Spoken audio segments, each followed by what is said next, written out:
Hey everyone, welcome back to Kevin Reviews. I just finished watching Stargate. This was on the poll from a few weeks ago that along with Doc Hollywood, Paul, and Wicked, and it was like the second most voted. And I figured, I got to see something new for something new here, along with the recent review I did for Brightburn. So I chose to go ahead and do Stargate. And so this is by production wise. This is by Canal Plus, Centropolis Film Productions, and Carolco Pictures. Directed by Roland Emmerich and written by Roland Emmerich. And this is also written by Dean Devlin. The cast includes Kurt Russell, James Spader, Vivica Linfords, Alexis Cruz, and Millie Avital. So I did not see this in theaters in 1994. This was this did do very well with a budget of only 55 million. It got its box office returns was like 71 million, and its worldwide gross was $196.6 million. So it did very well for what was given, and it spawned 3 TV series, including Stargate SG-1, Atlantis, and Universe. This was also based on the theories called Ancient Astronauts by Heinrich von Däniken. And I don't know any of his work. I don't know any of his theories. But a lot of times, based on what the film is presenting, is that the Egyptian pyramids were not built by the pharaohs or built by the slaves of the pharaohs. It was someone else. It's not a new concept in films about the idea about there were beings before us. We've had like Prometheus is one that tries to do that. We had even in gaming, we had like Assassin's Creed that tried to do that with its modern day storyline. That's even just as more complicated as Stargate, that I could barely explain if I wanted to. But in any case, yeah, that's the thing. The ancient Egyptians did not build the pyramids; it was somebody else. Of course, when it comes to Roland Emmerich films, he's not one I enjoy the most. I have seen a couple of his films. Mainly there was Midway, and then there was Independence Day. I thought they were okay, fine at best, but for the most part, they were not ones I often like to go back to and rewatch again. Because I don't know, because a lot of times he's more focused on what the effects, more style than substance, and than characters, interesting characters, or oftentimes even if he tries to make them interesting, they usually have like one or two quirks to them or personalities, and that's pretty much the consistency throughout the rest of the film. There's not really anything, heavy driven dialogue. There's just, it's kind of get to point A, point B, C, and so forth. Just keep kind of things going overall. So there doesn't seem to be that, it doesn't seem to be that interesting to me. And the other thing is he does do a lot of disaster films, and disaster films are not one I personally like to watch. I don't like to think about disasters, especially natural disasters. I don't know. I get easily depressed by those. But, probably comes with the territory. But, oftentimes, yeah, it's usually the effects of disasters that take center stage than anything else. He also did Godzilla 1998, which was well hated by everyone. Critics don't even like Roland Emmerich's films, except for Independence Day, which it's kind of in the middle between, in the middle of like,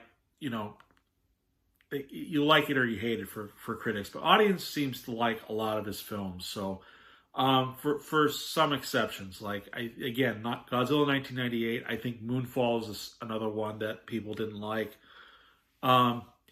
But if you like Roland Emmerich films, fine. That's passable. That's fine for overall. But yeah, it doesn't exactly work for me. So I wasn't entirely thrilled about the idea of seeing Stargate because I kind of knew what I was going to get into, or I had expectations that I wasn't going to enjoy this as much as I want to really love an old Roland Emmerich film.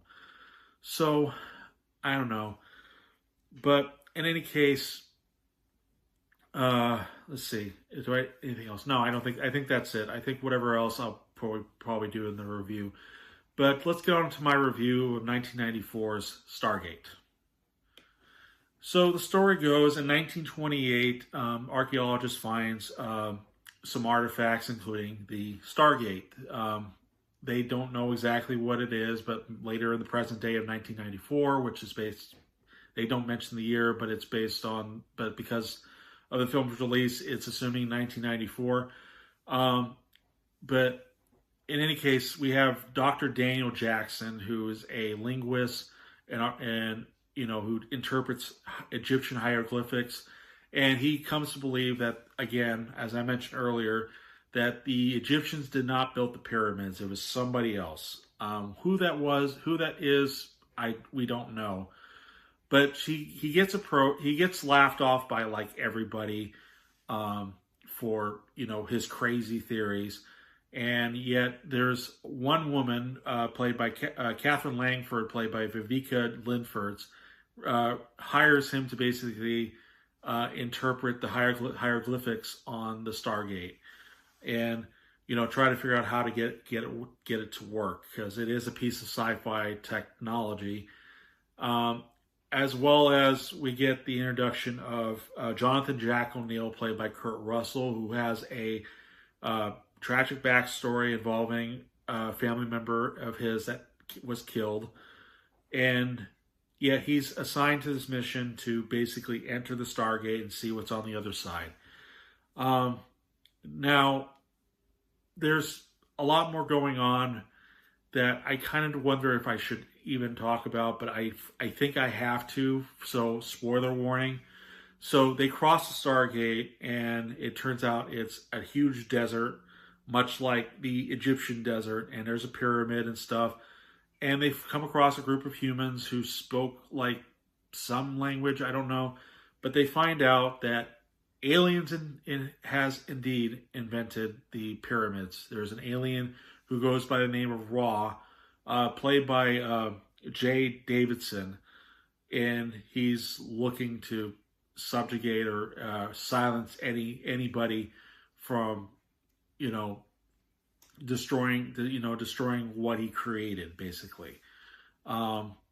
It's complicated, frankly, and even the Raw has a complicated backstory, because yes, it does involve aliens, and specifically there's an alien species in the film that just possesses a human to make it to assume its form.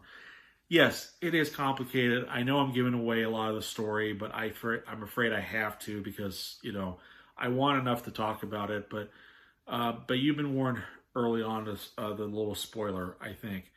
So I had to watch this twice, because the first time I did record my review, but I didn't like the fact that I didn't add a ton to it. So I figured I need to rewatch it again. But both times that I have tried to rewatch it, I kind of, zoned out, or just, completely, because I didn't really enjoy this film. I mean, for starters, it's not like the worst I've seen of Roland Emmerich films, but it just is not interesting. But the one thing this film does have that I think I at least like a lot more than a lot of the other Roland Emmerich films that I have seen is its size, scope, and production value. Yes, the style is very impressive. The look, the ideas they were going with, it kind of sort of reminds me of I can't remember who directed this, but Dune, not the the recent Dune movies, but there was an earlier Dune movie that had that kind of impressive look and production value and style. Um, it looks big, it feels like an epic, and even when I looked it up, that's what they were kind of going for. It's almost like a Lawrence of Arabia, but in sci-fi land, basically. Um, it also gets some of the feels of like it's even the intro. I will say it kind of feels like it could have been the start of an Indiana Jones movie. If you had no idea what the title is, and I showed you like the intro of the film minus the opening credits, you would think it's an Indiana Jones film, straight up, possibly. But unfortunately, this film has kind of the Avatar writing, uninteresting characters,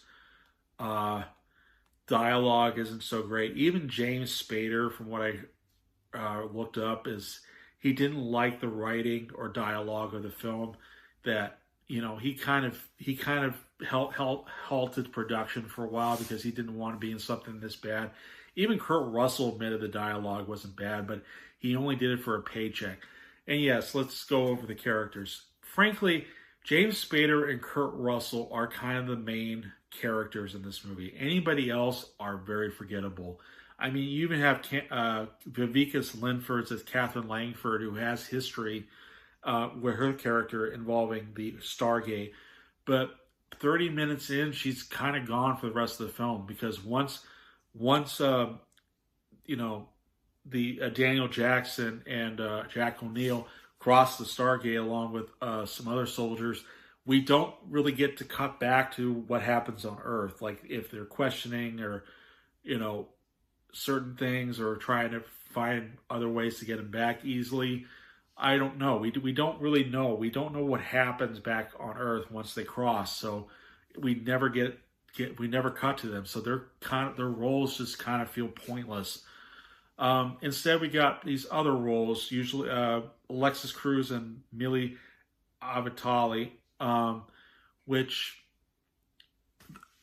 they speak in a different language or dialect. And while I can't fault the acting or performances because that's what they're given, but they're still not that very interesting. It's interesting really. Even Jay Davidson as Raw, as the villain, the main antagonist of the story. First of all, Jay Davidson is not a professional actor. He's a fashion designer. I don't know where he is nowadays, but that's what he is, a fashion designer. And the only reason I think he got on to do this was he was paid a lot of money. And I think they saw some potential in him in a film called The Crying Game or something like that. I don't remember. That's what I read up. Even Jay Davidson did not like his performance whatsoever. But what he didn't know is that his voice was distorted to make him look something unearthly, unearthly being. And he wasn't thrilled about his performance, but he thanks the director and writers and everybody for just doing that because he didn't think he did very well on his own merit. And after Stargate released, he quit acting entirely, and just to go back to as a fashion designer or assistant, basically. So, I mean, yeah. And I think for him, he's not exactly intimidating physically, but the voice at least gives him, the distorted voice does kind of give some intimidation on its own. But I think they should have found someone better to make him, even more intimidating by look and scope. Otherwise, there are some unique designs, the way certain of the combining Egyptian culture and and clothing and styles versus into a sci-fi look, and it's done really well. but yeah, uh, let's see if there's anything else. I gotta pause here for a minute. Sorry. So, is there anything else? I don't really know. I don't really have, a lot else to say. I mean, some of the action is pretty good, or the firefights. The Again, the size and scope of the cinematography is very good. Effects especially hold up very well for 1994. So I give it credit for that. Um, the the idea alone is, yeah, is hard to really swallow, and it kind of goes against even history for the standards for that matter. But I mean, if you're willing to suspend all disbelief and just accept it for what it is, kind of like a popcorn movie, this is a popcorn movie. It's not meant to be make you think or make it meaningful. It's just supposed to be some epic that shows off a lot of the great effects and whatnot. And as for characters, they're just there. Even even Jack O'Neill has his backstory where he lost a family member, and sometimes it comes into play, but it's never really addressed that much. Even there's a moment where Daniel Jackson and Jack O'Neill are kind of talking. They don't bring up like his backstory on his, what happened to him. It's kind of already mentioned like early on when we first see him. But otherwise, it's never really addressed or fully resolved. The ending of the film even just kind of ends. We don't see, we never go back to Earth after that. So it just kind of stops. So, and maybe that's just because they're trying to they're trying to do the Stargate TV series, which I don't remember the years they came out, but yeah, that could have been the reason why. It could have been just to continue as a TV series. And if that was the case, then yeah, this could have been a good introduction to a TV series. But as a solo movie on its own, I don't think it entirely works because they got so many characters. They have so many characters, and other than Daniel Jackson and Kurt, and Jack O'Neill, that are fine enough on their own, but they're not interesting, and no one else in the film is that interesting. Even Kurt Russell just kind of looks like he's just kind of going through the motions of just going to get through this film just for the paycheck, and that's for the majority of the film, except for maybe the ending where he actually does try to do a little bit, but otherwise he's just going through. His performance is pretty wooden and robotic, and at times, but he does somewhat try, but not enough to really warrant make him that interesting of a character. So, anything else? Music is really good. It does make it look like it sounds like a great epic. Again, Lawrence of Arabia was kind of an epic, and this does feel like an epic film. It's just a shame it didn't pan out. I think, at least for me, it doesn't. But yeah, this didn't really do it for me. Honestly, if I were to give this a rating based on my personal opinion, I would say 2, because I really checked out of the movie entirely. But if I have to be generous and really give it a fair rating, I would say 2.5 is close enough, because a lot of it is the effects, the special effects, the size, the scope, the production value, the sets. They're very impressive. Even for 1994, even from today even till now, it is very impressive what they were able to do with it. But again, if you're wanting more substance, wanting more character, you want to feel the characters and what they go through, it's not here.